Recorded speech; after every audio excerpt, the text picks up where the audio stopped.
தான் எழுதினேன் ஒரு பாட்டு. நான் ஒரு பாடல் இப்படி எழுதினேன். வேதமே எந்தன் வெளிச்சமே வழிகாட்டியும் அதுவே, இரவும் பகலும் தியானிப்பேன் இடரிடன் என்றென்றுமே.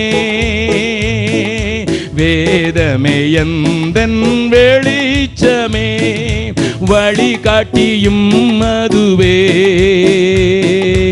இரவும் பகலும் தியானிப்பேன் இடரிடன் என்றென்றுமே. பிழைப்பது தேவ வார்த்தையினால் மாத்திரம் என்றறிவேன். பிழைப்பது தேவ வார்த்தையினால் மாத்திரம் என்றறிவேன். குழந்தையை போல வாஞ்சிப்பேனே அமருவேன் பாதத்தண்டை. குழந்தையை போல வாஞ்சிப்பேனே அமருவேன் பாதத்தண்டை. வேதமே எந்தன் வெளிச்சமே வழிகாட்டியும் அதுவே, இரவும் பகலும் தியானிப்பேன் இடரிடன் என்றென்றுமே. குழந்தை போல வாஞ்சிக்க இன்னைக்கும் வாஞ்சிக்கிறேன். இன்னைக்கும் அப்படி பாதத்தில் உட்காந்து இந்த வசனத்தை எனக்கு கற்றுத்தாங்க சுவாமி. உடைய வேதத்தின் ரகசியங்களை அறியும்படி என் கண்களை திறந்துள்ள. இன்னைக்கும் நான் ஆண்டு பாகத்தில் போகிறது பவர்லாம் இல்லை. அது இருந்தால் இருக்கட்டும், இல்லாட்டா இருக்கட்டும். இதுதான் என் அஸ்திவாரம். எழுப்புதலை தக்க வைத்துக் கொள்ளக்கூடாமல் போகிறதுக்கு காரணம், எந்த எழுப்புதல்னாலும் சரி, எந்த நாட்டில் நடந்தாலும் சரி, கூட்டம் கூட்டமாக ஜனங்கள் வருவார்கள். ஆனால் அவர்களை வசனத்தில் உறுதிப்படுத்தாமல் வெறும் சீட்டு கட்டு மாதிரி விழுகிறான். சுவிஸில் ஒரு கேள்வி கேட்டாங்க என்கிட்ட, இந்த சிகரெட் பெட்டி மாதிரி விழுகிறான், அதெல்லாம் எப்படின்னுட்டு எனக்கு தெரியாது. அவங்ககிட்ட போய் கேளு. நான் உழுவதற்கல்ல ஊந்த கட்டுவதற்கு அழைக்கப்பட்டேன். ஆனால் பாருங்க, இந்த 15வது அதிகாரத்துக்கு பிறகு 16வது அதிகாரத்துக்குள்ள வாங்க. 16வது அதிகாரத்தில் ஒரு காரியம் நடக்குது. இப்போ 2வது வசனம். அப்பொழுது ஆசா கர்த்தருடைய ஆலயத்திலும் ராஜாவின் அரண்மனையில் உள்ள பொக்கிஷங்களில் உள்ள வெள்ளியும் பொன்னை எடுத்து தமஸ்குவிலே வாசம் பண்ணுகிற பெனதாத் என்னும் சீரியாவின் ராஜாவிடத்திற்கு அனுப்பி, எனக்கும் உமக்கும் என் தகப்பனுக்கும் உடைய தகப்பனுக்கும் உடன்படிக்கை உண்டே, இதோ வெள்ளியும் பொன்னும் உமக்கு அனுப்பினேன், விலகி போகும்படி நீர் வந்து போதும். ஆள் அனுப்பினான். நல்லா கவனிங்க. இஸ்ரவேல் ராஜா, அதாவது சொந்தக்காரன், எங்கள் ஊரில் சொல்லுவாங்க சொக்காரன். சொக்காரன் சண்டைக்கு வரான், சொந்தக்காரன் சண்டைக்கு வரான். அவனை நிறுத்துறதுக்கு இவர் பாசான்கிற சீரியா தேசத்து ஆளை உள்ள கூப்பிடுறாரு. அது கூப்பிடுறதுக்கு என்ன கொடுக்குறாரு? வெள்ளியும். எங்கேருந்து சிலர் பார்த்தீங்கன்னா தங்களுக்கு தங்களை ஸ்டெபிலைஸ் பண்ணியிருக்காக காணிக்க பணத்தை கையை வச்சு வீசி வழங்குவான். ஏன்னா எல்லாரும் அவங்கிட்ட வரணும். கர்த்தருக்கு கொடுத்த காணிக்கைய இவன் பந்தா கேஸுங்களை உள்ள கொண்டு வந்து இவனும் சேர்ந்து பந்தா போட்டு காரியங்களை நடத்துவான். ஆண்டவர் என்ன சொன்னார் தெரியுமா? 9வது வசனம். தம்மை பற்றி உத்தம இருதயத்தோடு இருக்கிறவர்களுக்கு தம்முடைய வல்லமை விளங்க பண்ணும்படி கர்த்தருடைய கண்கள் பூமி எங்கும் உலாவிக் கொண்டிருக்கிறது. இந்த விஷயத்தில் உமக்கு ஒரு டாக்டரேட் கிடைச்சது. என்ன டாக்டரேட்? FOOL.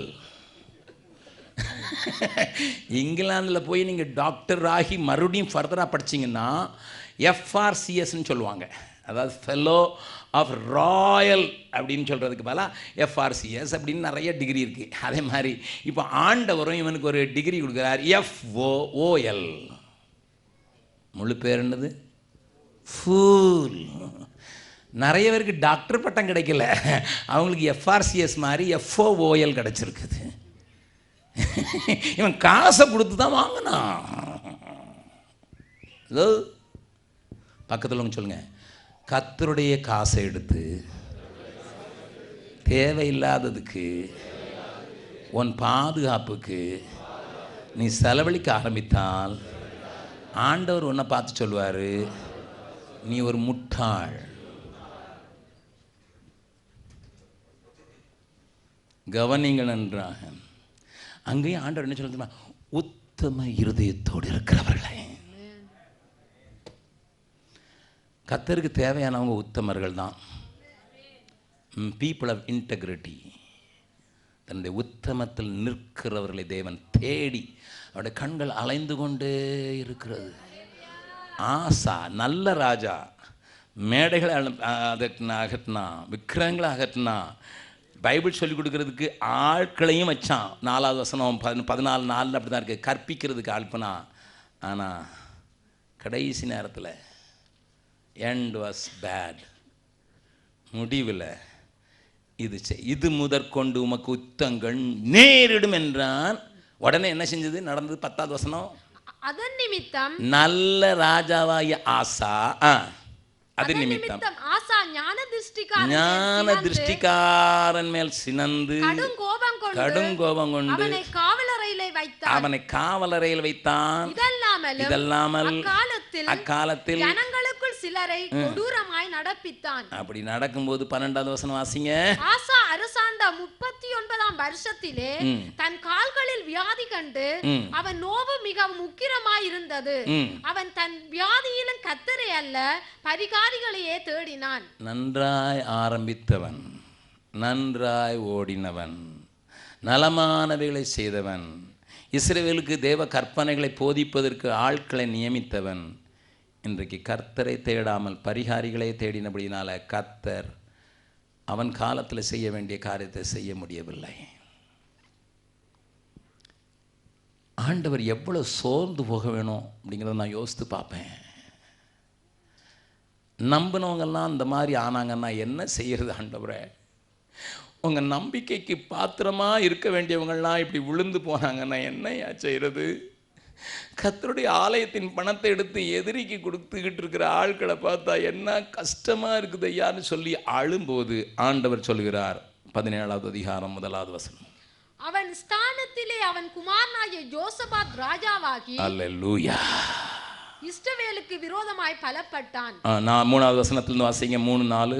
கர்த்தர் யோசபாத்தோடு இருந்தார். கர்த்தர் யோசபாத்தோடு இருந்தார். அவன் பாகால்களை தேடாமல் தன் தகப்பனாய தாவீதின் நாட்களில் நடந்த வழிகளில் நடந்து தன் தகப்பனுடைய தேவனை தேடி இஸ்ரவேலுடைய செய்கையின்படி நடவாமல் அவருடைய கற்பனைகளின்படி நடந்து கொண்டான். போதும். God never exhausts. தேவன் களைத்து போகல.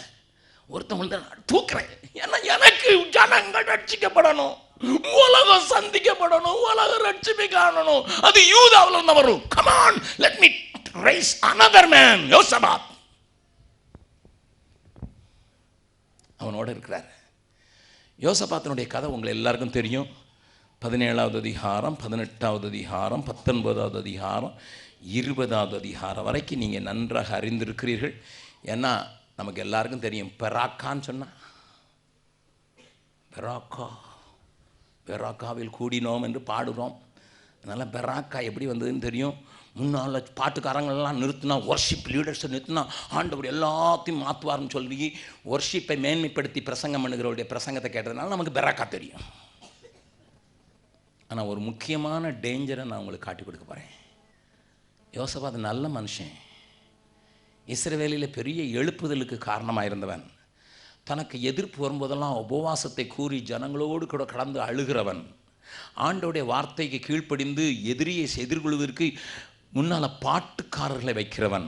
அப்படிப்பட்ட நல்ல ராஜா ஒரே ஒரு காரியத்தில் தான் மோசமாக நடந்தான். என்னன்னா, அவனை குறித்து வேதம் சொல்கிறது, அவன் ஆகாபோடு சம்பந்தம் கலந்திருந்தான். நல்லா வாசிங்க. 18வது அதிகாரம், 18வது அதிகாரம் 1வது வசனத்தில் வாசிக்கலாம். யோசபாத்துக்கு மிகுந்த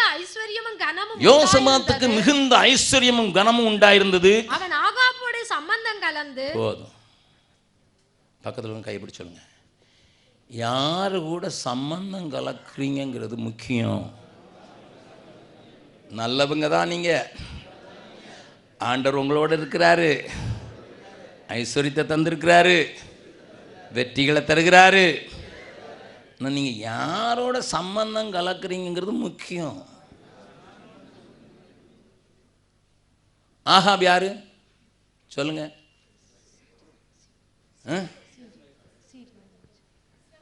இஸ்ரவேலின் ராஜா. இதுதான் எல்லாருக்கும் தெரியுமே. ஏசபேலுக்கு தன்னை விற்று போட்ட அவனை போல பூமியில ஒருத்தனும் கிடையாது. பெஞ்சாதிக்கு விற்று போட்டவன். அந்த பெஞ்சாதிக்கு இல்லை, பிசாசின் மகளுக்கு. ஏசபேல் சூனியக்காரி. சூனியக்காரிக்கு தன்னை விற்று போட்டவள். அவ சொல்றபடிலாம் கேட்டுவான், ஆடுவான். அந்த ஆகாபோட யோசபாத்துக்கு பயங்கர சம்பந்தம் இல்ல, பொண்ணை எடுத்துட்டான்.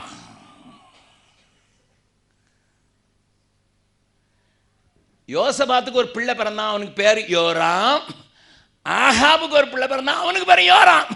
ரெண்டு பேரும் ஒரே பேரே தான் வைப்பாங்க. அவ்வளவு சம்பந்தம். அப்படியேப்பா, நீங்க இப்படிலாம் படிக்கிறது இல்லையே பைபிளை? ஆமா, ரொம்ப சம்பந்தம். யோராம் யோராம் யோராம் யோராம் யோராம், அப்படி ஒரு சம்பந்தம். அப்படி சம்பந்தப்பட்ட யோசபாத்தை ஆகாப் யுத்தத்துக்கு கூப்பிடுறான். நான் போறேன், சண்டைக்கு வரும். உடனே யோசபாத்தம், நீ தான் நான் தான் நீ. ஆனால் யோசபாத் நல்ல மனுஷன். ஆண்டவர்கிட்ட கொஞ்சம் கேட்போம், கர்த்தர் என்ன சொல்றான்னு பார்ப்போம் அப்படின்னு சொன்ன உடனே வாசிக்கலாம். 4வது வசனத்திலிருந்து வாசிக்கலாம். இன்னைக்கு 9:30 மணிக்கு தான் கூட்டத்தை முடிக்க சொல்லியிருக்காங்க. இருப்பீங்கல்ல? ஏன்னா நேற்று நான் 9 மணிக்கு முடித்த பிறகு என்னையே 10:30 மணிக்கு தான் நாங்கள் போட்டீங்க. அதனால் 9:30 மணி வரைக்கும் உங்களை உட்கார வச்சுட்டு நான் போயிடுவேன். அதுக்கு பிறகு நீங்கள் போங்க. அல்லேலூயா. 4வது வசனத்தில் வாசிக்கலாம். பின்னும் யோசபாத் இஸ்ரவேலின் ராஜாவை பார்த்து, கர்த்தருடைய வார்த்தை இன்றைக்கு விசாரித்து அறிய என்றான். அப்பொழுது இஸ்ரவேலின் ராஜா ரெடிமேட் தீர்க்கதரிசிகள், பக்கத்தில் சொல்லுங்க, நிறைய ரெடிமேட் தீர்க்கதரிசிகள் இருக்காங்க. காசு கொடுத்தா உடனே வந்து நிற்பான், டிராமாவும் போடுவான், இரும்பு கம்புகள் எல்லாம் கொண்டு சிதேக்கியா. அதுக்கு சிதேக்கியான்னு ஒரு தலைவர் வேற. இவர் தீர்க்கதரிசிகளை உருவாக்குகிறவர். பேர் என்னது? என்ன பேரு? நீங்க சிதேக்கியா. இவர் தீர்க்கதரிசிகளுக்கு ட்ரைனிங் கொடுக்கிறவர். தீர்க்கதரிசிகளை நீங்களே உருவாக்க முடியுமா? ஆமா, நாங்க உருவாக்குவோம். என்ன 10 ரீல் விடு 1 ரியல் ஆகும் சொல்லுவார். எப்படி சொல்லி விடுவாரு? 10 ரீல் விடு. ரீல் விடுன்னு உங்களுக்கு தெரியுது இல்ல? எல்லாம் சிரிக்கிறத பார்த்தாலே தெரியுது. 1 ரியல் ஆயிருமா? அடே, எங்கப்பா படிச்ச? அதான் தீர்க்கதரிசிகளை உருவாக்குறாராம். அவர் உடனே 400 பேர் கொண்டு வந்து நிறுத்திட்டான். ஆகா, பயங்கரமான ஆள். யோசபாத்துக்கே அல்வா கொடுக்குறான். உங்க பாஷையில் பேசினா தானே தெரியும். உடனே அவனுங்களும் வந்து ட்ராமா போடுறான். உடனே சொல்றான், வாசிக்கலாம். 7வது 6வது வசனம்.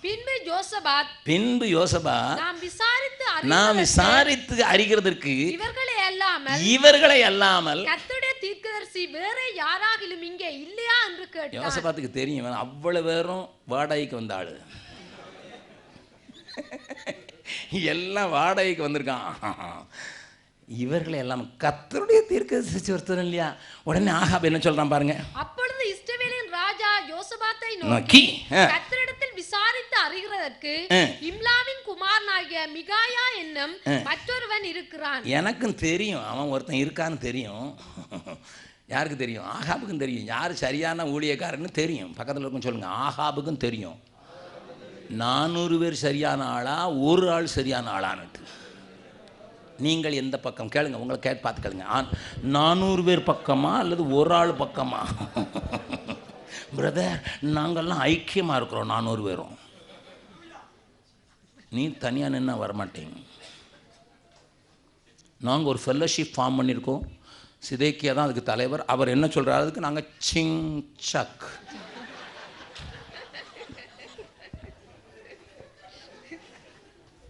நீங்கள் அந்த வதையத்தை வாசித்து பாருங்கள். ஏன்னா அவர் கூட்டு வரப்போ சொல்கிறாங்க, அவர்கள் எல்லாரும் ஏகவாக்காய் சொல்கிறாள், நீனும் அப்படி தான் சொல்லணும். என்கிட்ட அன்னைக்கு கேட்டாங்க, நீங்கள் காஸ்பல் சிங்கர்களை குறித்து என்ன நினைக்கிறீர்கள்? எனக்கு கேள்வி. நான் சொன்னேன், சிங்கர் அல்ல, சிங் சக். உலகம் ஊதுற குழலுக்கு இவன் சிங்கி அடிப்பான், அதுதான் சிங்கர். நல்ல கவனிங்கய்யா. நாட்கள் கொடியதாய் மாறிடுதே, காலத்தை ஆதாயம் செய்திடுவான். மிகாயா இருக்கிறான், ஆனால் அவன் என்னை பற்றி ரொம்ப தப்பா பேசுவான். உண்மைதான் சொல்லுவான், தப்பா சொல்லுவான். உண்மைதான் சொல்லுவான், தப்பா சொல்லுவான்னா என்ன அர்த்தம்? இடிப்பான், குத்துவான். அதனால நான் அவனை பகைக்கிறேன். அவனை ஊருக்குள்ளே வரக்கூடாதுன்னு உபவாசம் போட்டு ஜெபிப்பேன். சரி, இப்போ கூப்பிட்டு வந்தாச்சு. கூட்டிகிட்டு வந்தோடனே நடந்தது என்ன வந்தது? அவன் வந்தவொடனே சொன்னான், ஆஹா, this is a end of your career. இதுதான் அவனுக்கு கடைசி யுத்தம். நீர் வீட்டுக்கு திரும்ப வர மாட்டீர். நான் சொன்ன பார்த்தியா, இப்போ சொல்லுவான்னு சொன்ன மாதிரி. இதெல்லாம் விவரமாக பேசுறதுக்கு நேரம் இல்லை, அப்படியே நடந்தது. அப்போ ஆண்டவர் என்ன சொல்கிறார் பாருங்க, 19வது அதிகாரம் 1வது வசனத்திலிருந்து வாசிக்கலாம். யூதாவின் ராஜாவாகிய யோசபாத் எருசலேமில் உள்ள தன் வீட்டிற்கு சமாதானத்தோட திரும்பி வந்தான். அப்பொழுது அனானியின் குமாரனாகிய யெகூ என்னும் ஞான திருஷ்டிக்காரன் புறப்பட்டு அவனை சந்தித்து ராஜாவாகிய யோசபாத்தை நோக்கி, துன்மார்க்கனுக்கு துணை நின்று கர்த்தரை பகைக்கிறவர்களை நீ சிநேகிக்கலாமா? இது நிமித்தம் கர்த்தருடைய கடும் கோபம் உன்மேல் வர இருந்தது. ஆகிலும் நீர் விக்கிர தோப்புகளை தேசத்தை விட்டு அகற்றி தேவனை தேட உம்முடைய இருதயத்தை நேராக்கின விஷயத்தில் நன்மையான காரியங்கள் இடத்தில் காணப்பட்டது உண்டு. அதனால்தான் தான் கர்த்தர் உன்னை சாகாம தப்பி வைக்க பண்ணார். பக்கத்தில் உங்களை சொல்லுங்க, பக்கத்தில் சொல்லுங்க, உங்கள் சம்பந்தம் சொல்லுங்க, கையை பிடிச்சி முகத்தை பார்த்து சொல்லுங்க, உங்கள் சம்பந்தம் உங்களை நரகத்துக்கு நேராக கொண்டு போயிருக்கும். ஆனால் உத்தமமாக நீங்கள் நீ பின்பற்றினதை நான் நினச்சதுனால பிழைச்சி விட்டீங்க. இப்போ மாதிரி யோசபாத்துக்கு புஸ்தி வந்திருக்க வேண்டாம். நல்லா கவனிங்க, இப்போ மாதிரி யோசபாத்துக்கு புஸ்தி வந்திருக்கணும் இல்லை, வரல. ஆகாபனுடைய குமாரனாகி அகசியாவோடு கூட சேர்ந்து இவர் வியாபாரம் பண்ண போயிட்டார். வாசிக்கலாம். 35வது வசனம், 36வது வசனம், 35, 36, 37, 20வது அதிகாரம். அதற்கு பின் யூதாவின் ராஜாவாகிய யோசபாத் பொல்லாப்பு செய்கிறவனாகிய அகசியா என்னும் இஸ்ரவேலின் ராஜாவோட தோழமை பண்ணினான். தர்சீசுக்கு போகும்படி கப்பல்களை செய்ய அவனோட கூடிக்கொண்டான்.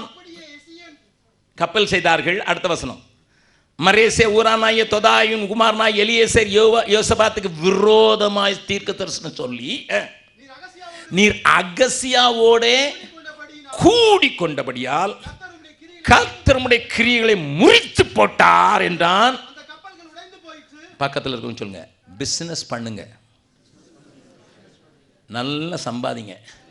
ஆனால் யாரோட சம்பந்தம் வச்சு பிஸ்னஸ் பண்ணுறீங்கன்னு யோசித்துங்க. ஹலோ, பக்கத்தில் இன்னொரு இடது பக்கம் அடுத்த பக்கம் திரும்பி சொல்லுங்கள். கல்யாணத்துக்கு சம்பந்தம் பண்ணுங்க, ஆனால் எங்கே பொண்ணு எடுக்கிறீங்கன்னு பார்த்து எடுங்க. நல்ல பசை இருக்குன்னு போய் ஒட்டிக்காத. அதுக்கு பிறகு டைவர்ஸில் வந்து நிற்குதுன்னா உடையாமல் என்ன செய்யும்? எனக்கு தெரிந்த ஒரு நல்ல சகோதரன், பயங்கரமான இன்ஜினியர், எனக்கு ரொம்ப ஃப்ரெண்டு. காலையில் 8 மணிக்கு ஆஃபீஸில் போய் முழங்கால நின்று ஜோம் பண்ணுவார்.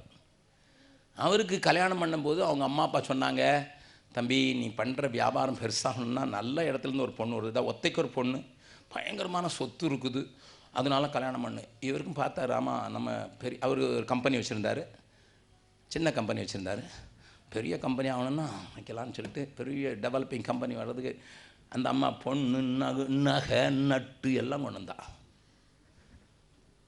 கல்யாணம் பண்ண 2 மாதம் கழித்து நான் ட்ரெயின்லேருந்து இறங்கி போகும்போது அவர், அண்ணே எப்படி இருக்கீங்க? நல்லா இருக்கேன்ப்பா. எப்படி கல்யாணம்லாம் எப்படி இருக்கு? இல்லை ஏன் கேட்குறீங்கண்ணே, டெய்லி சினிமா போகணுங்கிறா. நாங்கள் நீ என்னப்பா செய்கிற? வேறு வழி இல்லைன்னா வீட்டுக்கு போயிடுறேங்கிறா. அதனால் அவளோட நான் சினிமா கொட்டைக்கு போய் அங்கே போய் கண்ணை மூடிட்டே உட்காந்துருப்பானே. யார் டெய்லி சினிமா போய் ஒரு கண்ணை மூடி, எனக்கு காதில் பஞ்சு வச்சியோ இல்லையோ,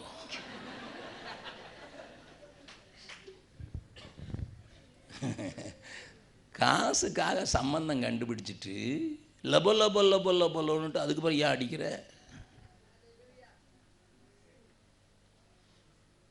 நல்லா கவனிங்க. நல்ல மனுஷங்க தான் யோசபாத், நல்ல மனுஷன்தான், கர்த்தரை பற்றி கொள்கிறவன் தான், கீழ்ப்படுகிறவன் தான், வீட்டில் நல்ல சுத்தமாக வச்சுருக்கவன் தான், விக்கிரகங்களெல்லாம் அகற்றினவன் தான். ஆனால் சம்பந்தம்தான் சரியில்லை. நான் நாளைக்கு இதை விவரமாக சொல்லுகிறேன், அதை நீங்கள் ஆழமாக பெற்றுக்கொண்டினால இப்படிப்பட்ட சம்பந்தத்துக்கு நீங்கள் விலகி ஓடுவது மாத்திரமல்ல, அப்படிப்பட்ட சம்பந்தம் கலக்கிற ஊழியங்களையும் அடையாளம் கண்டு கொள்வீர்கள்.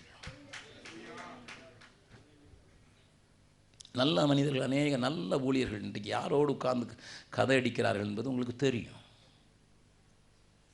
என்ன நடந்தது தெரியுமா? நான் அதை மட்டும் இன்றைக்கி காட்டி கொடுத்துட்டு அதுக்கு நீங்கள் விலகி ஓடணும்னு சொல்லிட்டு நாளைக்கு மீதி எத்தனை ராஜா இருக்கார்? இன்னும் 5 இருக்கு. நாளைக்கு இருப்பீங்கள்ல? நல்ல கவனிங்க. இந்த 5 ராஜாக்களுடைய கதைகளை நான் பேச போகிறேன். ஆனால் இப்போ சொல்கிறத நீங்கள் கவனிங்க, வாசிக்கலாம். 23வது அதிகாரம், 2 நாளாகவும் 23வது அதிகாரம்.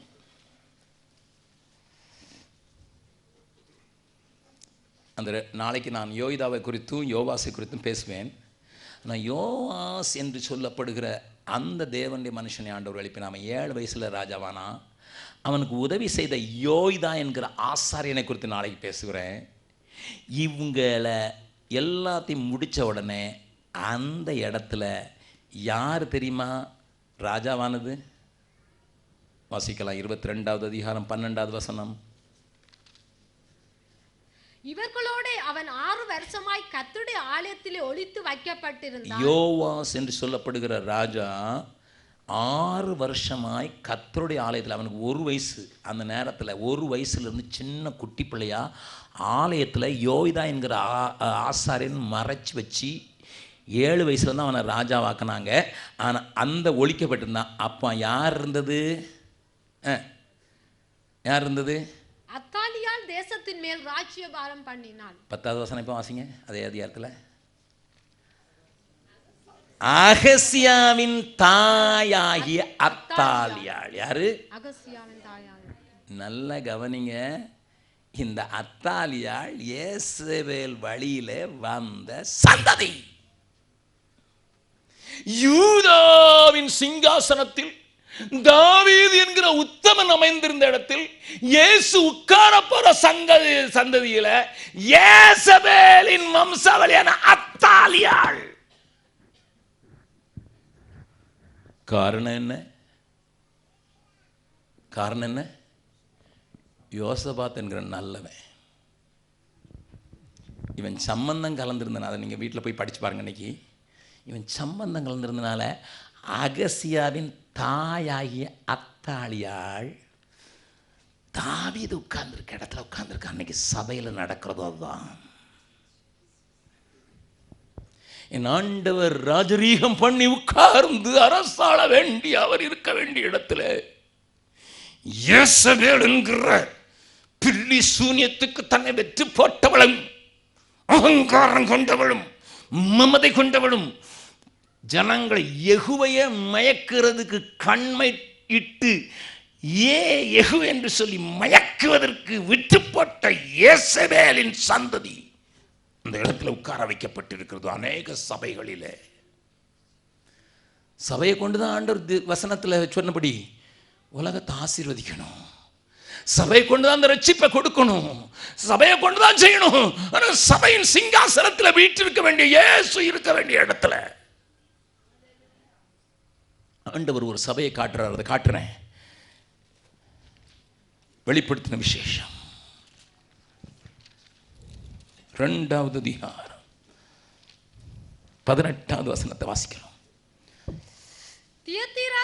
தியத்திரா சபையின் தூதனுக்கு நீ எழுத வேண்டியது என்னவெனில், அக்கினி ஜுவாலை போன்ற கண்களும் பிரகாசமான வெண்கலம் போன்ற பாதங்களும் உள்ள தேவகுமாரன் சொல்லுகிறதாவது, உன் கிரியைகளையும் உன் அன்பையும் உன் ஊழியத்தையும் உன் விசுவாசத்தையும் உன் பொறுமையையும் நீ முன்பு செய்த கிரியைகளும் பின்பு செய்த கிரியைகள் அதிகமாயிருக்கிறது அறிந்திருக்கிறேன். You are doing much more.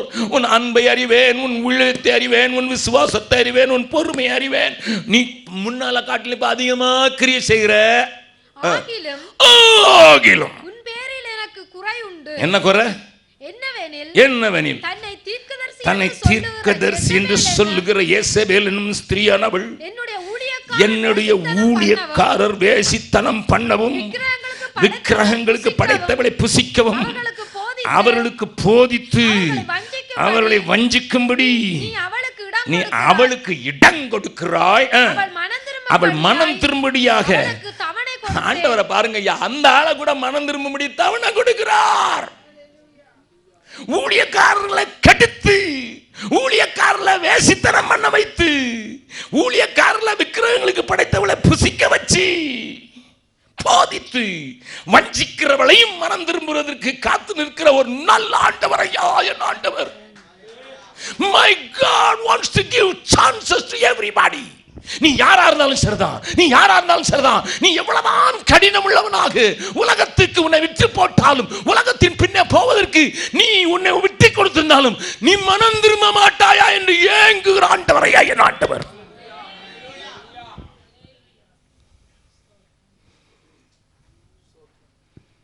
அவள் மனம் திரும்பும்படி அவளுக்கு தவணை கொடுத்தேன். தன் பேசி மார்க்கத்தை விட்டு மனம் திரும்ப அவளுக்கு விருப்பம் இல்லை. போதும். முள்ளும் புதரும் காடும் மலையும் உள்ளம் உடைந்தேசு தேடுகின்றார். முள்ளும் புதரும் காடும் மலையும் உள்ளம் உடைந்தேசு தேடுகின்றார். சிற்றின்ப சேற்றினி சிக்கினதால் சாத்தான் வலையில் நீ சிறையாகினாய்.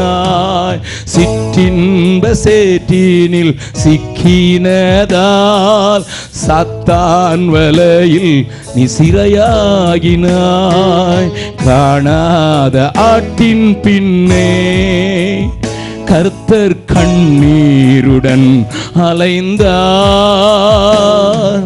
அன்போடு உன்னை அழைக்கின்றாரே, இன்றே திரும்பி நீ வா. அன்போடு உன்னை அழைக்கின்றாரே, இன்றே திரும்பி நீ வா. எத்தனை நேரம் உன்னை அழைத்தார், இத்தனை காலம் நீ தள்ளலாமோ. எத்தனை நேரம் உன்னை அழைத்தார், இத்தனை காலம் நீ தள்ளலாமோ. கர்த்தரின் சித்தம் வேளையிதே. கண்ணீருடன் நீயோ அருள் வேண்டுவாய். காணாத ஆட்டின் பின்னே கர்த்தர் கண்ணீருடன் அலைந்தார். அன்போடு உன்னை அழைக்கின்றாரே, இன்றே திரும்பி நீ வா. அன்போடு உன்னை அழைக்கின்றாரே, இன்றே திரும்பி நீ வா. இந்த வேசி மார்க்கத்தில் இருக்கிறவங்கள கூட மனம் திரும்புறதுக்கு தவணம் கொடுத்தேன். அவளுக்கு மனசே இல்லைப்பா. I tried, I wait. அந்த இடத்துல நீங்க இருக்க வேண்டாம். ஆண்டவருடைய இருதயத்தை கொஞ்சம் பாரு. நீ ரட்சிக்கப்படணும், உன் மூலம் அந்த உலகம் ரட்சிக்கப்படணும்னு வாஞ்சிக்கிற ஒரு நல்ல ஆண்டவரையா ஏமாத்திராதீங்க. இந்த கூட்டத்துக்கு வந்துட்டு வெறுமையா போயிடாதீங்க. கை கூப்பி கேட்பேன், பிடிச்சிக்க. ஆண்டவர் என்ன சொன்னார் தெரியுமா? அந்த தியத்திரா சபையை பார்த்து, உன் அன்பை அறிந்தேன், உன் ஊழியத்தை அறிந்தேன், உன் பொறுமை அறிந்தேன். நீ முன்னால காட்டிலும் இப்ப நிறைய ஓடுற தெரியுது. ஆனா ஏசபேலுக்கு இடம் கொடுக்குறிய. நான் உன்னையும் கட்டில் கிடையாக்குவேன்.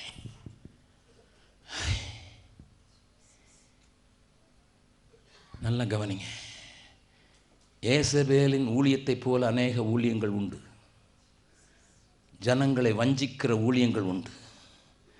ஜனங்களுக்கு பொல்லாப்பாதனவைகளை பேசி அவர்கள் ஊழியக்காரர் வேசித்தனம் பண்ணதாக எதையும் எடுத்துக்க, விக்கிரகங்களுக்கு ஆராதனை பண்ணத்தக்கதாக போதிக்கிற அநேக ஊழியங்கள் உனத்தை குறித்து பேச வரவில்லை.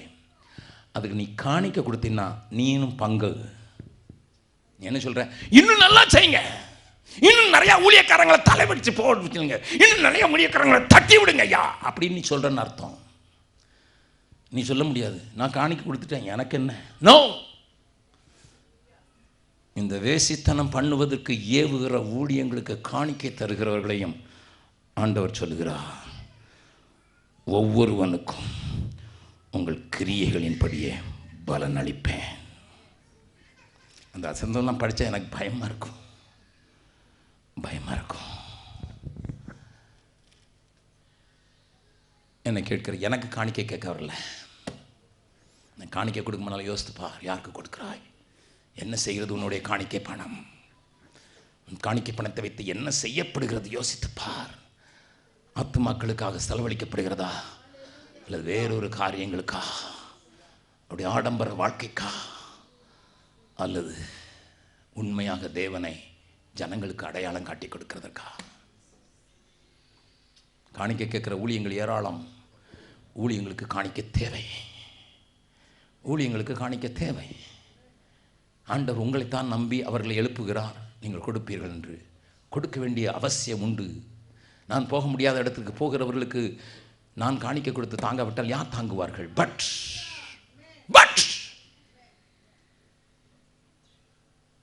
எந்த விதமான ஊழியம் செய்யப்படுகிறது? அத்தாலியாளை சிங்காசனத்தில் ஏற்றி விடாதீர்கள். யூதாவே, நான் உன்னை நம்பினப்பா, தாவீதின் சிங்காசனம் நிலைச்சிருக்குன்னு சொன்னப்பா. யோசபாத், நீ நல்ல மனுஷனா இருந்தவன் தான், ஆனா ஒன்னுடைய கலப்பு சம்பந்தம் என் சிங்காசனத்தையே கெடுத்துச்சப்பா. நாளைய தினத்தில் விவரமாக